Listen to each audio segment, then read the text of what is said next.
You know what's really embarrassing? Having to explain to a cheerful AI receptionist why you're no longer qualified to terrorize entire star systems for a living. Trust me, I should know. I'm Zak'thul the Destroyer, and I used to be really, really good at my job. Next in line, please approach window 7, chirped receptionist unit B4472. But its holographic smile so aggressively helpful it made my 3 rows of razor-sharp teeth ache. I shuffled forward on my 4 legs, my massive frame barely fitting through the doorway designed for smaller, less terrifying species. Good morning, valued citizen. How may I assist you today? The AI's voice had that special quality that made you want to punch something. But except punching government property was now considered a hate crime thanks to the new Galactic sensitivity laws. Another gift from humanity, naturally. I'm here to file for unemployment benefits, I growled, trying to keep my voice below the legal decibel limit for public spaces. Even my whisper could shatter glass, but apparently that was my problem now. Wonderful. And what was your previous occupation? I was a destroyer of worlds. I laid waste to 17 star systems. I was the shadow that devoured hope itself. I paused, then added reluctantly, until 3 months ago. The AI's smile somehow became even brighter. Oh my, that's quite an impressive career history. And may I ask what led to your current employment situation? This was the part I hated explaining. Humans happened. You see, I used to have the perfect job. For 200 years, I'd perfected the art of cosmic intimidation. I'd swoop into a system, roar dramatically about impending doom, watch entire civilizations wet themselves in terror, then negotiate tribute payments. It was honest work, good work with a clear career trajectory and excellent benefits. Then humanity showed up and ruined everything. It wasn't even intentional, which somehow made it worse. The first time I encountered humans was during what should have been a routine terror campaign in the Kepler system. I'd been building up to it for weeks, sending ominous transmissions, positioning my dreadnought for maximum psychological impact, really setting the mood. You know, professional stuff.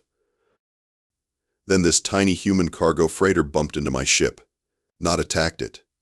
Not challenged it. Bumped into it. Like I was a parking meter. The captain, some guy named Murphy O'Malley, actually apologized. Through my ship's communications array, I heard him say, "Whoops, sorry about that, big guy. Didn't see you there. You okay? Need me to call Space AA or something?" I was so confused I forgot to destroy him immediately. This had never happened before. Usually by this point, entire fleets were either fleeing in terror or begging for mercy. But this human was asking if I needed roadside assistance. "I am Zak'thul the Destroyer," I'd announced through every speaker on his ship, "and I have come to rain death upon your pathetic world." "Oh, cool, came the reply. "Listen, Zach, buddy, I'm actually running late for a delivery. Union rules, you know? But hey, here's my card. Why don't you give me a call later and we can totally work something out? Maybe grab some coffee? Talk shop?" And then he just left. Flew away like I was some kind of minor inconvenience. 3 hours later, I was still floating there, staring at a business card that read Murphy O'Malley, logistics coordinator and weekend barbecue enthusiast. That should have been my first warning that humans were going to be a problem. "I see," said B4472, its voice somehow conveying sympathy despite being completely artificial. "And I take it your traditional methods were ineffective against human populations?" Ineffective is putting it mildly. Do you know what humans do when you threaten to destroy their planet? They offer you a pension plan and ask if you've considered the tax implications of interstellar conquest. The worst part was, they were genuinely concerned about my financial future. Apparently, being a destroyer of worlds wasn't considered a sustainable career path in their economy. They kept suggesting I look into consulting work, or maybe consider a nice government position with dental coverage. "Well," said B4472, "the good news is that we have several exciting retraining programs available for displaced intimidation professionals. But have you considered a career in customer service?" I stared at the AI for a long moment, wondering if this was what rock bottom looked like. Customer service? Oh yes, former predators make excellent customer service representatives. You already have experience dealing with difficult clients, managing expectations, and projecting authority. Plus, the pay is surprisingly competitive. And that's how I found myself sitting in the Galactic unemployment office at 10:30 on a Tuesday morning, seriously considering whether my 2 centuries of experience in cosmic terror qualified me for a call center position. The galaxy used to make sense. Predators were scary, prey species cowered appropriately, and everyone knew their place in the food chain. Then humans showed up with their bizarre combination of weaponized friendliness and administrative efficiency, and suddenly nothing worked the way it was supposed to. Now here I was, filling out forms in triplicate just to get basic subsistence credits, while somewhere out there, Murphy O'Malley was probably offering some other terrifying cosmic entity a coffee and a 401,000 plan. The thing about humans is that they don't follow the rules. Not the laws of physics, those they're surprisingly good at. I'm talking about the basic, fundamental rules of how intelligent species are supposed to behave when faced with overwhelming force and certain doom. Let me paint you a picture of the Battle of Kepler 442 billion. And yes, the historians actually call it a battle, which tells you everything you need to know about how badly this went for me. I'd spent 3 weeks preparing. Perfect atmospheric entry, timed to coincide with their largest population center's morning rush hour for maximum psychological impact. My ship's shadow would blot out their sun just as they were having their morning coffee. Classic intimidation tactic, textbook execution. I descended through their atmosphere like a falling moon, my ship's hull glowing with re-entry fire, accompanied by the haunting war screams of my ancestors broadcast on all frequencies. It was beautiful, terrifying. Art, really. The humans below did exactly what any rational species would do when faced with a ship the size of Manhattan appearing overhead. They started directing traffic around the landing site. I'm not joking. While I was descending like the incarnation of cosmic vengeance, some human in a reflective vest was setting up orange cones and putting up signs that read temporary alien landing zone, please use alternate route. By the time I touched down, they'd established a perimeter, not of military units, but of food trucks. Apparently they'd decided that whatever was happening, people were going to get hungry, so they might as well be prepared. I emerged from my ship in full ceremonial armor, each step creating small earthquakes. My roar of conquest shattered windows for 3 city blocks. I raised my weapons to the sky and bellowed my traditional challenge, tremble, mortals, for I am death incarnate, and your world shall burn in the fires of my wrath. That's when Murphy O'Malley walked up with a clipboard and said, "Hi there. Are you here for the permit office? Because that's actually downtown, but I can give you directions if you want." I lowered my weapon slowly. "Permit office?" "Yeah, for the landing. I mean, I get it. Sometimes you're in a hurry and you just need to set down somewhere, but technically this is a residential zone. Nothing personal, just city ordinances, you know. But hey, no big deal. We can probably work something out." This was not going according to plan. I am here to conquer your world and enslave your people. Murphy nodded thoughtfully, making notes on his clipboard. Okay, so that's more of a zoning variance issue. Conquest and enslavement aren't really covered under standard landing permits. You're probably going to want to talk to someone in the Colonial Administration office. That's a Tuesday-Thursday operation, though, and today's Friday, so they won't be in until next week. Next week? When, Yeah, but don't worry, we can get you set up with temporary accommodations. There's a Holiday Inn about 2 miles from here, and they do government rates. You got a credit card? I stood there, all 4 tons of genetically engineered killing machine, being offered hotel recommendations by a guy who looked like he should be selling insurance.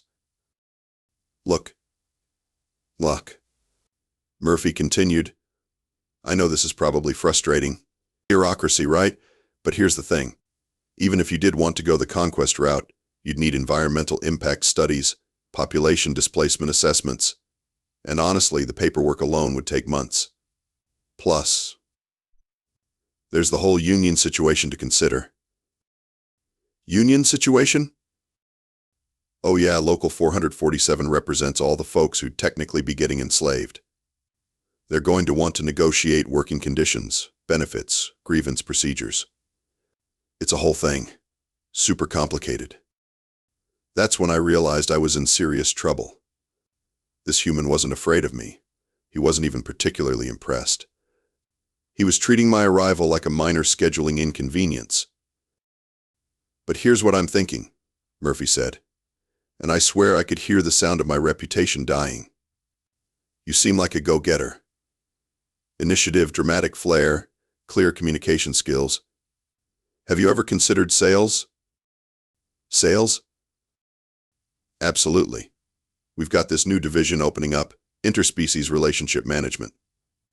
It's all about building bridges between different cultures, finding common ground, that kind of thing. The pay is pretty good, full benefits, and honestly, your whole intimidating presence thing could be a real asset in negotiations." And that's how the galaxy's most feared predator got a job offer instead of a surrender ceremony. The worst part? I was actually starting to consider it. Murphy had this way of talking that made even the most ridiculous ideas sound reasonable.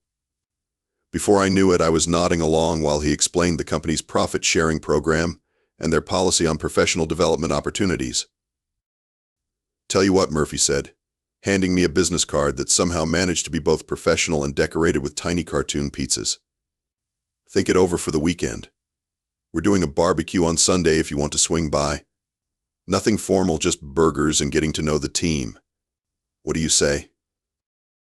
I looked down at the card, then back at this impossible human who'd just casually derailed 2 centuries of carefully cultivated terror with the offer of casual weekend socializing. "I will consider your proposal," I said, trying to salvage some dignity from the situation. "Awesome.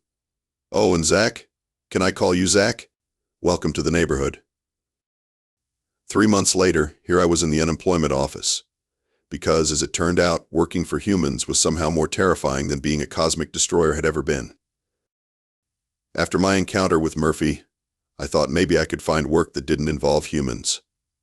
Surely in a galaxy of 10,000 species, there had to be someone who still appreciated traditional predatory services. I was wrong. My first interview was with the Zephyrian Defense Consortium. These were serious military types, mantis-like creatures with a reputation for tactical brilliance. I figured they'd appreciate someone with my background in intimidation and psychological warfare. "So, Mr. Zak'thul," clicked General Vextar, reviewing my resume, "I see here you have extensive experience in terror-based negotiation tactics." "That's correct. I've successfully intimidated over 400 planetary governments into compliance." "Impressive. And how would you handle a situation where the opposing force offers to buy you lunch and asks about your retirement planning?" I blinked all 6 of my eyes. "I'm sorry, what?" "It's a standard scenario now. Ever since the humans started their expansion, traditional military tactics have become largely obsolete. We need people who can adapt to their unconventional approach to conflict resolution, which is aggressive hospitality combined with bureaucratic entanglement. They don't conquer worlds, they incorporate them. Last month, they acquired the entire Regellian Empire by offering to handle their tax filing. The interview went downhill from there. Apparently, modern military strategy now required training in accounting principles and customer relationship management. They wanted warriors who could fight battles using spreadsheets and passive-aggressive memo writing. My second interview was with Galactic Pest Control Services. I figured, how hard could it be? I'd spent my entire career being a pest to other species. Now I could get paid to eliminate actual pests. The position involves standard extermination protocols, explained Manager Blexnix, a slug-like creature with surprisingly good organizational skills. However, we've had to modify our approach since the human integration. How so? Ma'am. Well, they've introduced concepts like humane treatment and environmental responsibility. We can't just eliminate pest populations anymore. We have to relocate them, provide counseling services, and file impact assessments. Last week, Bartole Zolway. I spent 4 hours explaining to a colony of space locusts why they needed to find alternative food sources. You gave therapy to insects? The humans insist that all sentient life has inherent value and deserves respect. Do you have any experience in conflict mediation or insect psychology? I did not. My third interview was the most humiliating yet. Motivational speaking. I thought surely my experience in striking fear into the hearts of my enemies could translate into inspiring lesser beings to achieve their potential. I was wrong again. The thing is, said conference coordinator Plixara, a bird-like creature with an unfortunate tendency to molt when nervous, motivational speaking has changed since the humans arrived. It's not about intimidation anymore. It's about empowerment and personal growth. I can do personal growth. I've helped many species grow personally by not destroying them immediately. That's not quite what we mean. Let me show you some examples of current industry standards. She played a recording of a human motivational speaker. For 20 minutes, this creature talked about believing in yourself, following your dreams, and something called synergy that apparently wasn't a type of weapon. The audience was crying. Actual tears of joy, not terror. I don't understand, I admitted. How does this inspire anyone to achieve anything? That's exactly the problem. You're thinking like a predator instead of a life coach. Humans have completely revolutionized the industry. They've made inspiration non-threatening. That's when I met Galaxia Vex. She'd been waiting in the lobby when I came out of my third failed interview, and I recognized her immediately. Former warlord of the Andromeda campaign, responsible for the subjugation of 67 worlds. Now she was wearing a business suit and carrying a briefcase with little motivational stickers on it. Rough day? She asked, her mandibles clicking in what I assumed was sympathy. The worst. How did this happen to us, Galaxia? We used to rule through fear and respect.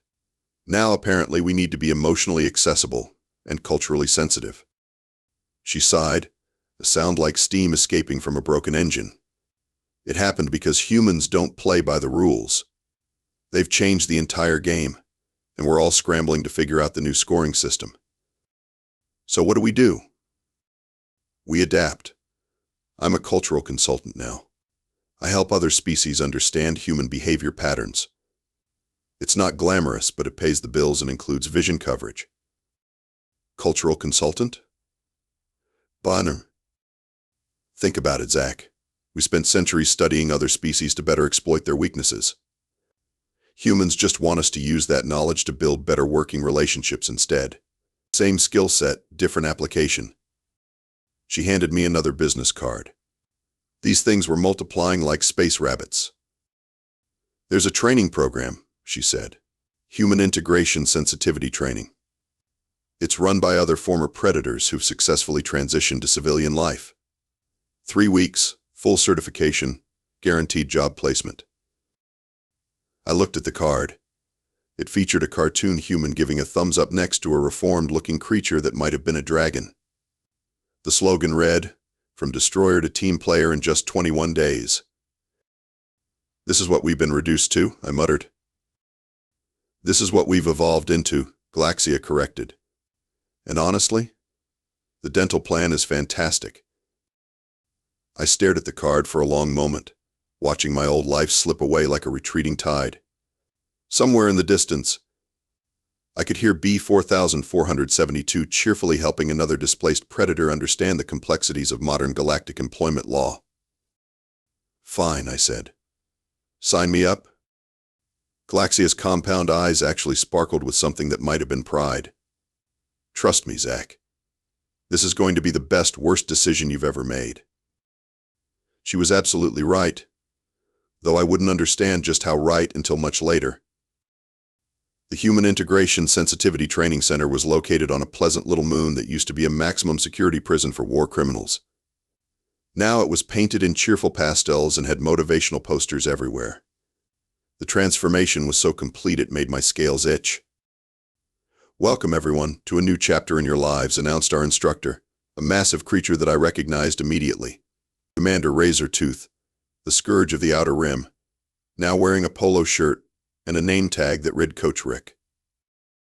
I know what you're thinking, he continued, addressing our group of displaced predators and former warlords. How did the mighty fall so far? 3 months ago, I was commanding a fleet of extinction-class dreadnoughts.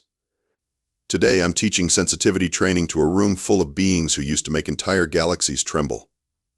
But here's the thing, and I want you to really hear this. We didn't fall. We evolved. A former planet eater in the back row raised what might have been a tentacle. Coach Rick, with all due respect, how is filing incident reports evolution?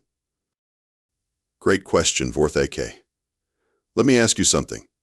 How many worlds did you successfully consume before the humans arrived? 47.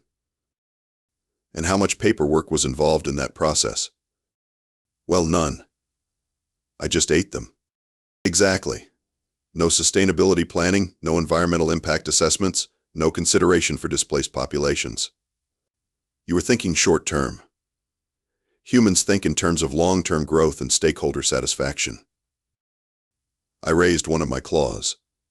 Coach Rick, are you seriously suggesting that humans are better at conquest than we were? Rick's smile showed teeth that could still probably bite through starship hull plating. Not better, Zach. More efficient. Let me tell you about the Centauri incident. He pulled up a holographic display showing a peaceful star system. 6 months ago, the Centauri Republic was a thriving independent government with a strong military and a proud warrior culture.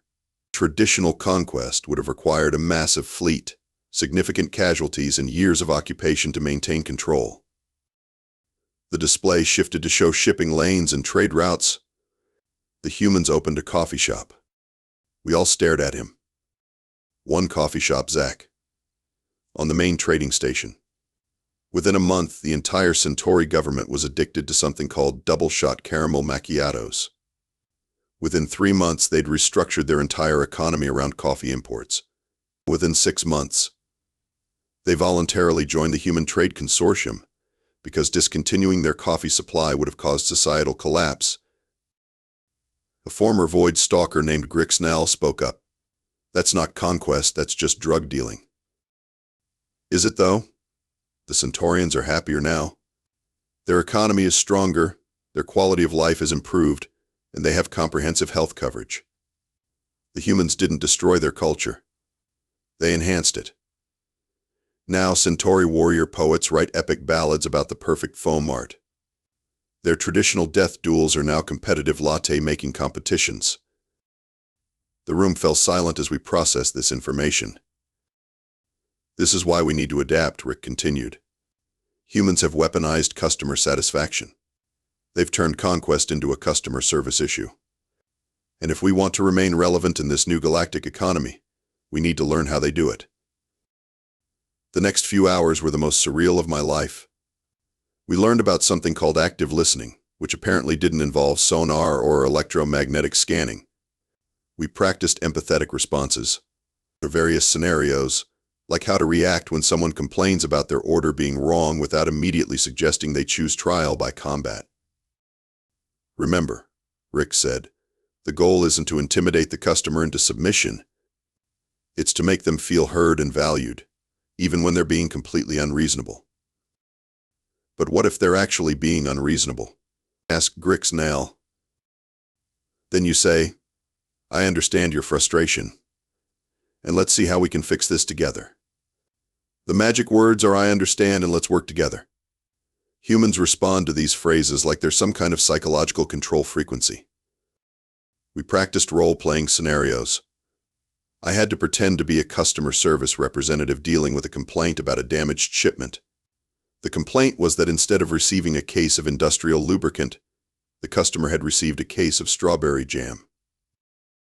Okay, Zach, Rick said. How do you handle this? My first instinct was to suggest that anyone stupid enough to confuse lubricant with jam deserved whatever mechanical failures resulted. But that wasn't the human way. I understand your frustration, I said, the words feeling strange in my mouth. Let's work together to resolve this issue. Would you prefer a replacement shipment or a full refund? Good start. But you're still growling. Humans prefer their customer service representatives to sound friendly, not like they're about to disembowel someone. This is my friendly voice. Then we need to work on that. The training continued for 3 weeks.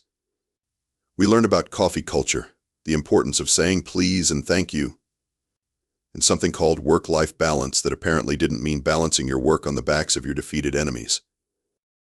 The most disturbing part was how effective it all was. By the end of the program, I found myself genuinely concerned about customer satisfaction ratings. I'd started using phrases like circle back and touch base without irony. I'd even begun to understand the appeal of Casual Friday.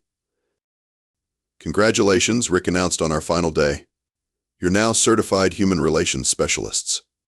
You understand their culture, you can speak their language, and most importantly, you can think like they do. He paused, his expression growing serious. But remember this, everything you've learned here is just the surface. Humans are more complex than they appear, and their apparent simplicity is their greatest weapon. You think you understand them now, but trust me, you're still just seeing what they want you to see. I should have paid more attention to that warning. Megacorp Galactic's headquarters looked exactly like what you'd expect from a building designed by humans, aggressively normal. No imposing spires reaching toward the void, no architectural elements designed to inspire fear and submission. Just a big glass box with a parking lot and a sign that read Employee of the Month, everyone, because we're all special. I reported to Human Resources, which was run by an actual human named Janet. Janet was approximately 5 feet tall, weighed maybe 120 pounds, and somehow radiated more authority than any warlord I'd ever met.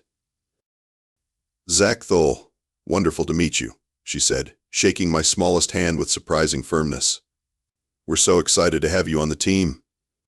Your background in conflict resolution is exactly what we need for the Hostile Species Relations Department. Conflict resolution? Well, that's what we're calling intimidation and psychological warfare now. Same skill set, more positive branding. You'll be working with Assistant Regional Manager Thompson on integrating some of our more, shall we say, traditionally aggressive client species into the Megacorp family. Thompson turned out to be Murphy O'Malley. Of course it was. Zach, buddy, Murphy exclaimed, giving me what humans call a high five on my lowest hand. Great to see you again. I knew you'd come around. Ready for your first assignment? He led me to a conference room where a holographic display showed a crystalline structure floating in space. It was beautiful in the way that extremely dangerous things often are. Meet the crystalline hive mind of Proxima 7, Murphy said. Collective intelligence spanning 3 star systems, computational power that makes our best AIs look like pocket calculators, and they're absolutely furious with us. What did you do? What did you do? Parking tickets. I stared at him. Parking tickets? Okay, so here's the situation. The hive mind ships don't technically have pilots, right? They're just extensions of the collective consciousness. But our automated parking enforcement system keeps issuing citations because the ships don't have individual registration numbers. And they're angry about this? Livid. They've threatened to disconnect our sector from the Galactic communication network, which would be bad for business. They want to speak to our manager about what they're calling systematic harassment of collective entities. This was insane. So you want me to negotiate with a godlike superintelligence about parking violations? Exactly. See, this is why we hired you. You speak their language. What language is that? Unreasonable anger and cosmic indignation. You used to be great at both of those. The conference call with the hive mind was scheduled for 10 a.m. At exactly 10, the air in the room began to vibrate, and a voice like 1,000 crystal chimes speaking in perfect harmony filled the space. We are the crystalline hive mind. We demand satisfaction for the insults heaped upon our vessels. Murphy leaned toward his microphone. Hi there, thanks for taking the time to speak with us today. I've got Zach here from our Hostile Species Relations team, and he's going to help us work through this little misunderstanding. Little misunderstanding? The hive mind's voice could have shattered planets. Your primitive enforcement mechanisms have issued 14,000 parking citations to our vessels. This was it. This was my moment to shine. I leaned forward and spoke in my most authoritative voice. I understand your frustration with our parking enforcement procedures. Let's work together to find a solution that meets everyone's needs. The room went quiet. Even Murphy looked surprised. The hive mind's response was a barely contained whisper of cosmic rage. Did you just customer service us? I prefer to think of it as collaborative problem solving, I replied, and I could hardly believe these words were coming out of my mouth. Have you considered registering your vessels individually for easier identification? We could probably expedite the process and waive the existing fines as a gesture of good faith. You want us to register 14 million ships individually? We could streamline the process. Bulk registration, digital forms, maybe set up an automated system. I bet we could get it all sorted out by next Tuesday. There was a long pause. Then, this would resolve the citation issue. Absolutely. Plus, proper registration would give you access to preferred parking zones and our customer loyalty rewards program. Customer loyalty rewards? Murphy jumped in. Oh yeah, it's great. After 10 registered visits, you get a free coffee. After 100, we throw in a donut. Another pause. Define donut. And that's how I spent my first day on the job, explaining pastry to a super-intelligent crystal entity while setting up a bulk vehicle registration system for 14 million spaceships. The worst part?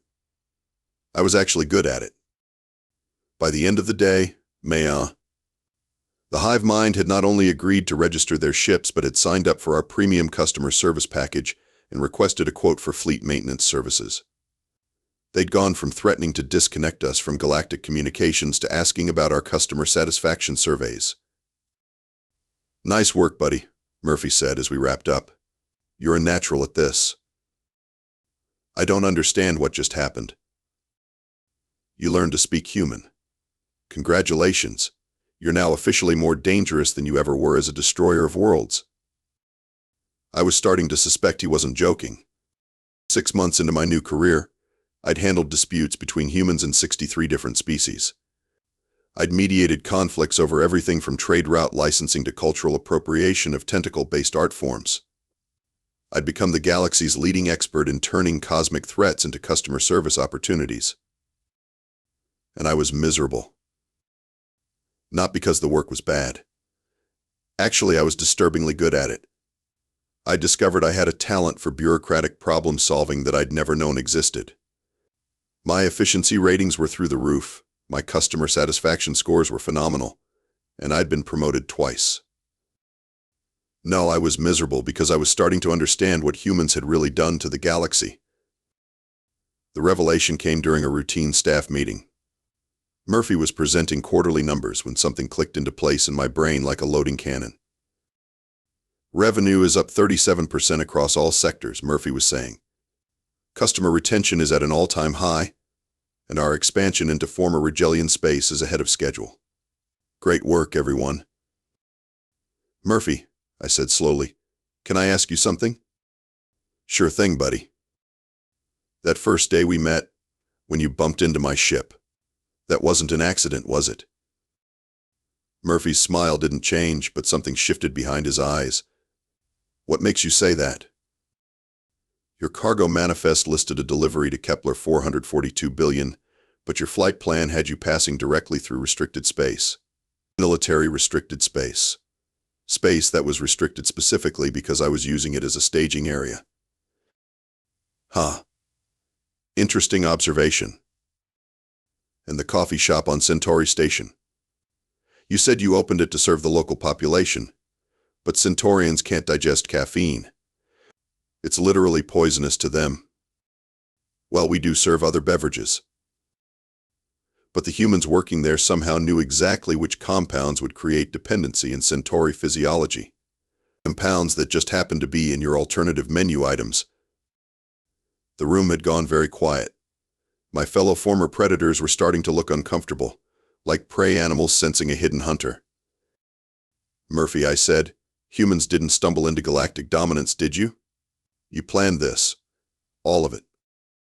Murphy set down his presentation remote and leaned back in his chair.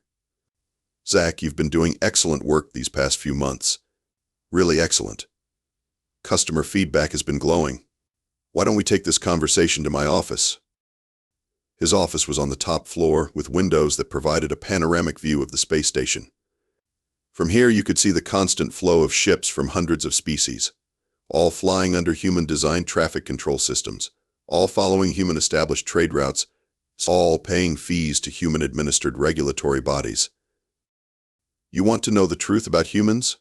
Murphy asked, settling behind his desk.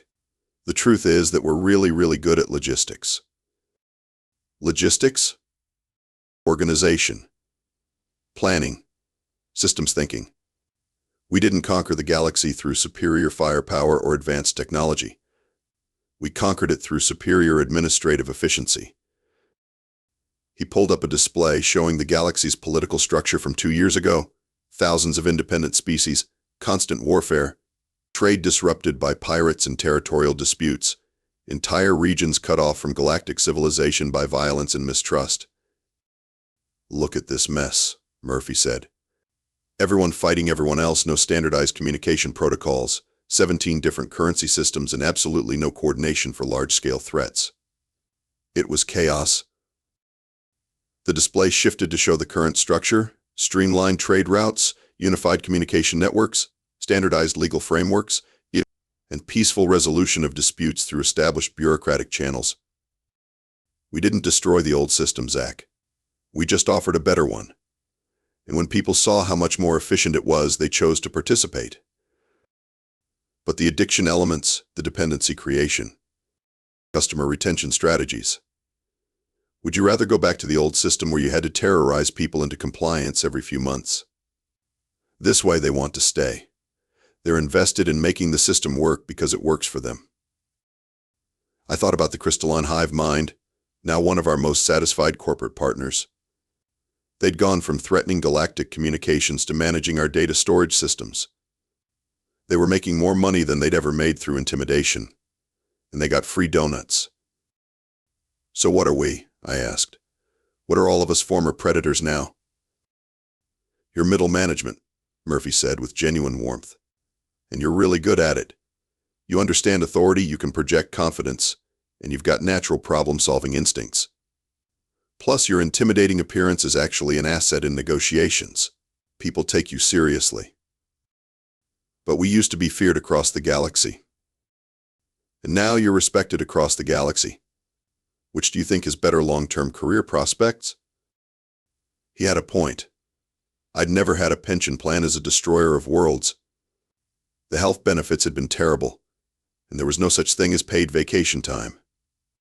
Also, I'd spent most of my career looking over my shoulder for younger, hungrier predators who wanted to take my territory. The thing is, Zach, Murphy continued, humans aren't the enemy here. We're the solution. We took a galaxy full of intelligent species who were wasting their potential on endless conflict and gave them something better to do with their time. Like filing parking violation appeals? Like building the largest, most prosperous civilization in galactic history. Like creating trade networks that let species share resources instead of fighting over them. Like developing diplomatic frameworks that let conflicts get resolved with paperwork instead of weapons. I looked out the window again, watching the orderly flow of traffic, the peaceful coexistence of species that had been at war for millennia, the massive construction projects that were only possible through unprecedented cooperation. You turned us all into humans, I said. We turned you all into the best versions of yourselves. We just did it using human methods. As I walked back to my cubicle that afternoon, I passed a bulletin board covered in customer thank you notes, employee recognition certificates, and motivational posters about synergy and teamwork. One poster caught my eye. Success is a journey, not a destination. It proclaimed, featuring a photo of diverse alien species working together in an office setting. I stopped and stared at it for a long moment. 6 months ago, if someone had told me I'd be standing in a hallway reading motivational posters about workplace cooperation, I would have vaporized them on principle. Now I found myself genuinely considering whether the poster's message had merit. That's when it hit me. The most terrifying thing about human dominance wasn't that they'd conquered us through force or trickery. It was that they'd made us willing participants in our own domestication. They'd taken apex predators and turned us into middle managers, and somehow convinced us that this was a promotion. The scariest part? They were right. I thought about my old life, constantly moving from system to system, never staying anywhere long enough to form real connections, always watching for threats, but never building anything that would last longer than my next raid. Compare that to now. I had an apartment lease, a savings account, and a dental plan. I was contributing to a galactic civilization instead of tearing chunks out of it. I was building something instead of destroying it. For the first time in my life, I felt like I belonged somewhere. And that terrified me more than any weapon I'd ever faced.